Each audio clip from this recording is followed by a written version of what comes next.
মঞ্চে উপস্থিত আমার দাদা, আমার colleague MMIC drainage Shri Tarak Singh, আছেন আমার বন্ধু বড় চেয়ারম্যান সুশান্ত ঘোষ বুয়া, আছেন আমার দিদি এই বড়োর চেয়ারপারসন রত্না সুর, আছেন আমার কন্যা কৃষ্ণা সিং, আছেন অমিত সিং, আছেন আমাদের রূপক গাঙ্গুলি,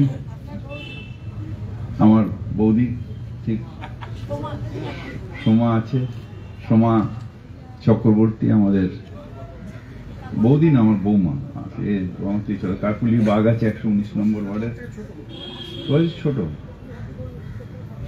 আমাদের শঙ্কর আছে, আপনারা সকল এখানে আছেন।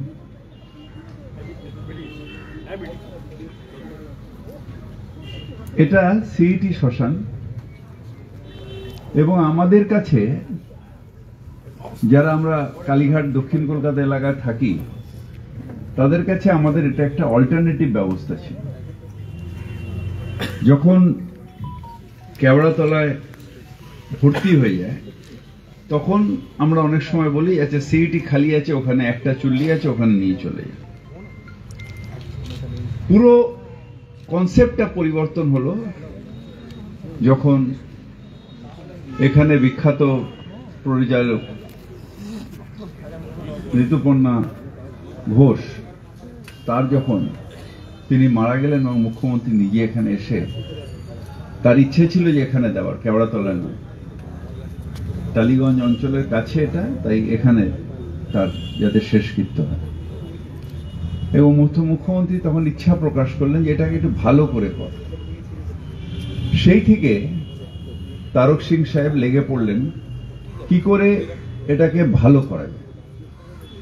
তারপরে আমি মেয়র হলাম, কনসেপ্টের কথা বললেন যে 14 কাঠা জায়গা আছে, ওখানে একদম জায়গা নেই, টালিনালার ধারে ওই জায়গাটা না কিনলে হবে না। আমি বললাম কিনে নাও।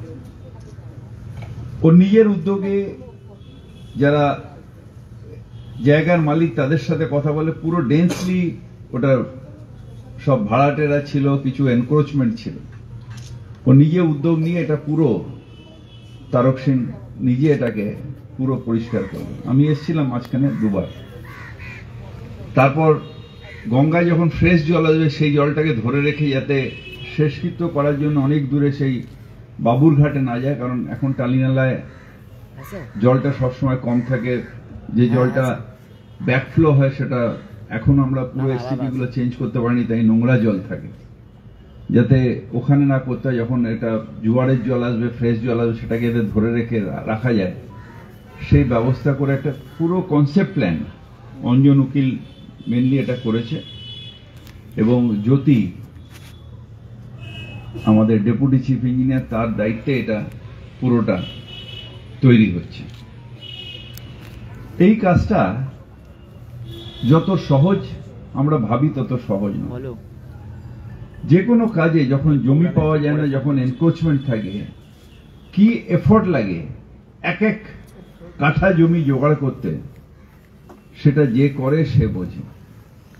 আমি এটার জন্য তারক সিং সাহেবকে ধন্যবাদ জানাই যে শুধু আমাদের এই শ্মশানটার রূপ চেঞ্জ হয়ে যাচ্ছে তা নয়, পুরো এলাকায় একটা ডেভেলপমেন্ট এবং এই শ্মশানের জন্য যে মানুষগুলো আসবেন তাদের বসা থাকা, তাদের অন্য অন্য ব্যবস্থা যেভাবে হচ্ছে, এটা যে কোনো আধুনিক যে শ্মশানগুলো আছে তার সমতুল্য হয়ে যাচ্ছে। আমরা ভাবি যে এই কাজটা হয়ে যাচ্ছে, ওই কাজটা হয়ে যাচ্ছে, এটা এত ইজি না। এই কাজটার জন্য প্ল্যানিং করতে হয়, দৌড়তে হয়, কনসেপ্ট করতে হয়, টাকা জোগাড় করতে হয়। এবং আমি অত্যন্ত কৃতজ্ঞ আমার কলিগ তারক সিং এর কাছে যে অত্যন্ত সিনসিয়ারলি শুধু এই কাজটা নয়, সারা কলকাতায় যাতে আর ওই রকম বহাবহ জল না জমে তার জন্য একটা অদ্ভুত প্ল্যানিং তৈরি করেছে। কলকাতায় আগে আমাদের ড্রেনেজের কোনো ম্যাপ ছিল না, কার তলা দিয়ে কি ড্রেনেজ আছে, কোনটা কত ব্রিক্স ফেরে যাচ্ছে, তার সাথে কোন ড্রেন এসে মিশছে, কোনো প্ল্যানিং ছিল না। এটা তারক সিং সাহেবের নেতৃত্বে সারা কলকাতার একটা প্ল্যানিং তৈরি হয়েছে, যেটা হয়তো আমি তো সারা জীবন বেঁচে থাকবো না, তারক সিং বেঁচে থাকবে না, কিন্তু এটাকে ডিজিটালাইজ করে দিয়ে এরপরে যারাই কলকাতা পৌরসভা পরিচালনা করবেন যুগের পর যুগ, তাদের কাছে একটা রেডিমেড প্ল্যান থাকবে। তারা যখন ওটাকে দেবেন স্ক্রিনের মধ্যে যে এখান দিয়ে জলটা এখানে আসছে, এখান দিয়ে জলটা এখানে যাচ্ছে, একটা পুরো ক্লিয়ার কনসেপ্ট থাকবে। দ্বিতীয়ত, 50 বছর ধরে ডিসিল্টিং হয়নি কলকাতায়, প্রায় 30,000 টন এই 1-1.5 বছরের মধ্যে তারক সিং সাহেবের নেতৃত্বে ডিসিল্টিং হয়েছে। আমরা সবাই জানি থনথনিয়ায় জল জমে, সেন্ট্রাল ক্যালকাটায় জল জমে। আমাদের ওই মন্দিরটা আছে যেটা জৈন মন্দির, পরেশনাথ মন্দিরে জল জমে। যখনই আমরা অফিসারকে বলি স্যার ওখানে 4টে, ওখানে 2টো লাগবে, পাম্পিং স্টেশন লাগবে, ওখানে 2টো লাগবে, ওখানে 2টো লাগবে, ওই রোদ্দুরের মধ্যে এই বয়সে তারক সিং সাহেব হেঁটে গিয়ে কোথায় মেট্রো রেল হয়েছে, সেখানে কোথায় ইনফ্লুয়েন্স করে গেছে, কেন আগে জল জমতো না এখন কেন জল জমছে, ওই লানাগুলো যে মেট্রো রেলের কাজের জন্য যেগুলো ইনফ্লুয়েন্স করে যায় সেটাকে কিভাবে ডাইভার্ট করা যায়, এই পুরো প্ল্যানিংটা, এই পুরো ড্রয়িংটা তৈরি করে অন্তত সাধারণ বৃষ্টিতে, মানে একটা অতিমারি বৃষ্টি হলো ঘন্টায়, যেরকম কিছুদিন আগে বোম্বেতে হয়েছিল, সেটা আলাদা কথা, নাহলে একটা বৃষ্টিতে আর কোনোদিন কলকাতায় ওইরকম ভাবে বহাবহ জল জমবে না। এইটা এনশিওর করেছে তারক সিং অক্লান্ত পরিশ্রম করে। আমি দেখছি একদিন পরেশনাথ মন্দিরে ঘুরে এসেছে, সে জামা কাপড় ভিজে একেবারে, সে ঘামে ভিজে হাফ হাফ করছে। তুমি তো স্ট্রোক হয়ে যাবে, এরকম করছো কেন? মানে আমি ওটা হেঁটে হেঁটে গেলাম, জানিস ওই পিঠগুলো খুলতে খুলতে কোথা দিয়ে গেছে। এই কাজটা কলকাতাকে না ভালোবাসলে সে করতে পারে না। আমাদের মমতা বন্দ্যোপাধ্যায়ের নেতৃত্বে আমাদের যে দায়িত্ব দেওয়া হয়েছে, আমরা কলকাতায় ঘুরে ঘুরে কাজ করি।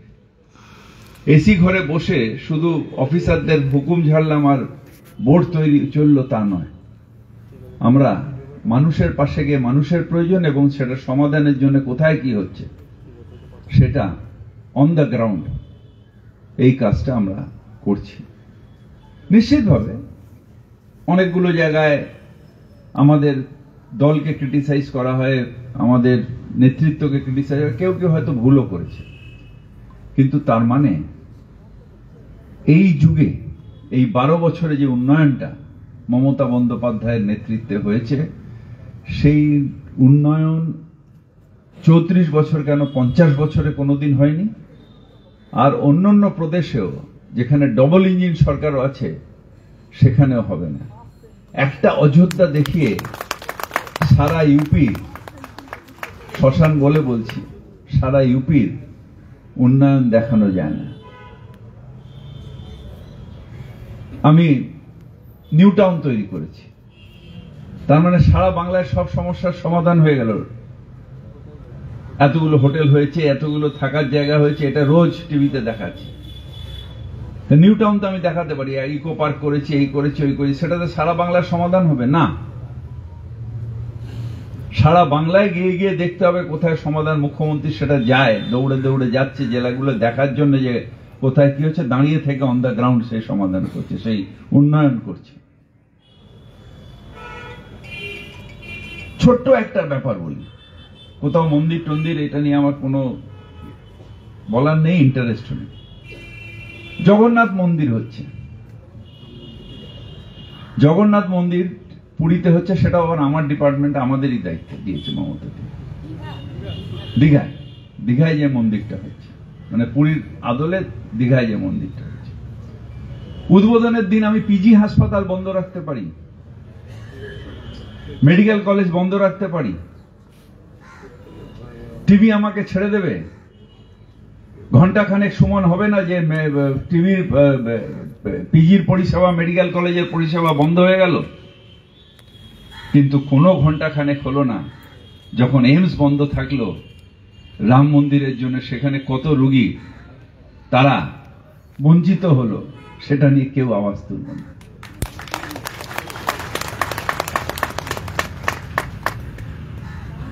এই ডিসক্রিমিনেশন গুলো চোখের সামনে দেখতে পাচ্ছি। এত বড় একটা অন্যায় হয়েছে। ইলেকশন আসছে, election commission, chief justice of India, opposition leader এবং প্রধানমন্ত্রী মিলে ইলেকশন কমিশনকে চয়েস করত। সেখানে দাঁড়িয়ে আইন চেঞ্জ করে, যদিও বেআইনি, কারণ কনস্টিটিউশন অ্যামেন্ড করা যায় না 2/3 মেজরিটি ছাড়া,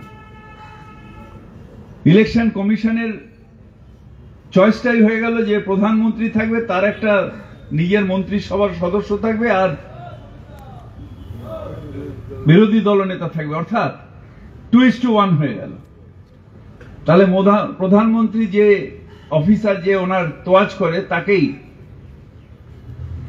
ইলেকশন কমিশন করে দেবে। কোথাও হয়নি, কোথাও ঘন্টাখানেক হয়নি, কোথাও প্রতিবাদ হয়নি, গণতন্ত্র হত্যা হয়েছে। ইলেকশন কমিশনকে যদি আমি তুলে নিতে পারি, গণতন্ত্র হত্যা হয়েছে।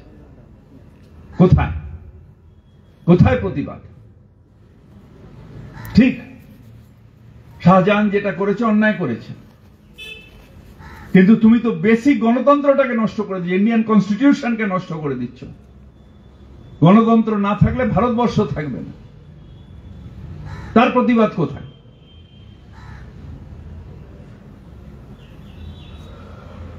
আজকে একটা সূক্ষ্মভাবে সমাজটাকে ভাগ করে দেওয়ার একটা ষড়যন্ত্র চলছে, শুধু ভোটের জন্য। ভারতবর্ষে একদিন বিজেপি চলে যাবে, কংগ্রেস চলে যাবে, তৃণমূল চলে যাবে, কিন্তু ভারতবর্ষ থাকবে।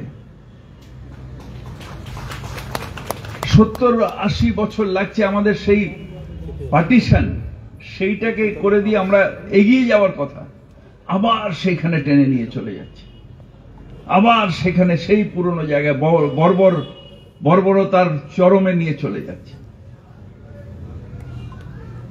কেন? দেশ আমাদের সকলের দেশ, এই দেশটা আমাদের। আমরা এই দেশে জন্মেছি, এই দেশে আমাদের মৃত্যু হবে। তফাৎ হলো তালুকদার এখানে দেহ জ্বালানো হবে, আর আমার কোথাও 6 ফিট তলায় মাটি খুঁড়ে আমায় এই দেশে পুঁতে দেওয়া হবে। আমার দেহটা এই দেশের মাটিতে বিলীন হয়ে যাবে। তফাৎটা কোথায়? কিন্তু একটা অদ্ভুত, ভগবানের কাছে অশেষ ধন্যবাদ জানাই যে বাংলায় আমাদের এই ভেদাভেদটা নেই, কিন্তু সারা ভারতবর্ষে এই ভেদাভেদটা হলো। 22 তারিখ কি রামনবমী ছিল, কেন একটা নতুন উৎসব হলো? আমি এক্ষুনি ইচ্ছা করলে দুর্গাপুজো করতে পারি, কালী পুজো করতে পারি, আমি আজকে যদি বলে আজ কাল থেকে কালী পুজো করতে পারি। আমার ইচ্ছে হলো ইলেকশন আসছে, তাই রাম মন্দির উদ্বোধন হয়ে গেল, যেখানে তিনটে শঙ্করাচার্য বলল যে এটা ঠিক হচ্ছে না, তারা গেলেন না। কিন্তু তাতে আমি বলছি আমাদের কোনো জায়গায় মন্দির তৈরি হচ্ছে, কোনো জায়গায় মসজিদ তৈরি হচ্ছে, গির্জা তৈরি হচ্ছে, কোনো আপত্তি নেই। আমরা ধর্ম মানি, বিশ্বাস করি, অত্যন্ত নিষ্ঠার সাথে যে যার ধর্ম মানি, সেই জন্য অন্য ধর্মকে আমরা আরো বেশি করে সম্মান জানাই। ধর্ম তোমার, ধর্ম আমার, উৎসব সবার। নিজের ধর্মকে যে নিষ্ঠার সাথে মানে, সেই অন্য ধর্মকে সম্মান করে। তাই রামকৃষ্ণ বলেছিলেন, ঠাকুর, যত মত তত পথ, যত মত তত পথ। অর্থাৎ ঠাকুরও সব ধর্ম মানতেন, সব ধর্ম। মসজিদে গেছেন, নামাজ কি করে পড়ে জেনেছেন, গির্জায় গেছেন, পাদ্রীর কাছে কিভাবে প্রেয়ার করা হয় জেনেছেন, বেরিয়ে এসে বলেছেন যত মত তত পথ। এটা আমাদের বাংলার সংস্কৃতি। ঠাকুর ছাড়া, আমাদের বিবেকানন্দ ছাড়া আমাদের বাংলা ভাবা যায় না। রাজনৈতিকভাবে সুভাষ বোস ছাড়া আমরা বাংলা ভাবতে পারি না। তাই আমাদের বাংলাকে আগামী দিনে পথ দেখাতে হবে ভারতবর্ষ। ধর্ম অন্ধতায় যখন সারা ভারতবর্ষ ডুবে গেছিল, যখন মেয়েদের ধরে নিয়ে লাঠি মেরে এইরকমই শ্মশানে, হয়তো এই শ্মশানে হয়েছে কিনা জানি না, স্বামীর সাথে পুড়িয়ে দেওয়া হতো, তখন এই বাংলার থেকেই প্রতিবাদ উঠেছিল। বাংলার থেকেই সতী প্রথা বিলুপের জন্য প্রতিবাদ উঠেছিল। রাজা রামমোহন রায় প্রতিবাদ করে বলেছিলেন না, এটা তুলব না। অনেক তার জন্য তাকে যন্ত্রণা করতে হয়েছিল। তখনকার দিনে যে সমাজ ছিল, সেই সমাজে যারা মোড়ল ছিল তারা অনেক রকম ভাবে অত্যাচার করেছিল, কিন্তু বাংলা পথ দেখিয়েছিল। আজকে রাজস্থানে কিন্তু সতী মন্দির আছে, কিন্তু বাংলায় থেকে আওয়াজ উঠেছে বলে সারা ভারতবর্ষে আজকে সতী প্রথা হয় না। আজকেও বাংলার থেকে আওয়াজ উঠবে যে ধর্ম অন্ধতা নয়, ধর্ম আরেক ধর্মকে সম্মান দেওয়ার জন্য, আলিঙ্গন করার জন্য। তাই ধর্মে ধর্মে ভেদাভেদ নয়, ধর্মের মধ্যে দিয়ে দেশের একতা আসবে। নানা জাতি, নানা মত, নানা পরিধান, বিবিধের মাঝে দেখো মিলন মহান। এই মিলন তীর্থ বাংলা, এর থেকে আমাদের মিলন তীর্থ ভারতবর্ষ করতে হবে। আপনাদের সবাইকে আন্তরিকভাবে শুভেচ্ছা জানিয়ে আমার বক্তব্য রাখছি।